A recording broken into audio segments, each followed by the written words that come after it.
ఈ అవకాశం నాకు ఎలా వచ్చిందంటే అనిరుద్ధ్ గారితోటి మొదటిసారి ఆయనతో పనిచేసింది నేను కేఆర్కే అనే సినిమా అనమాట. కన్మణి ఖతీజా ర్యాంబో అని. Okay okay. సమంత, నయనతార, మన విజయ్ సేతుపతి గారు. ఓకే. సో దాంట్లో వాళ్ళు ఒక మంచి మెలోడీ చేయాలనుకున్నారు. దానికోసం కొత్త వాళ్ళు ఎవరన్నా వస్తుంటే బాగుంటుంది, వాళ్ళతో ట్రై చేస్తే అని అనుకున్నారన్నమాట. కానీ రీసెంట్గా ఏదన్నా హిట్ రాసిన వాళ్ళు ఉంటే బాగుండు, అంటే ప్రూవెన్ ఉన్న వాళ్ళు ఉంటే అని చూస్తున్నారు. అప్పుడు నాది ఏమో ఏమో అని ఒక పాట. ఏమో ఏమో ఏమో ఆ సాంగ్. ఎస్. సో దాంట్లో చాలా మంచి భావాలు, అది అందమైన పాట. అవును, నా ఫేవరెట్ అది. నైస్.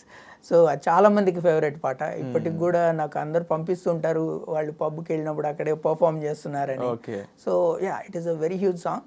సో దానిని వాళ్ళు రెఫరెన్స్గా తీసుకొని నాతోటి నాసేసి అని ఒక పాటని ట్రై చేశారు.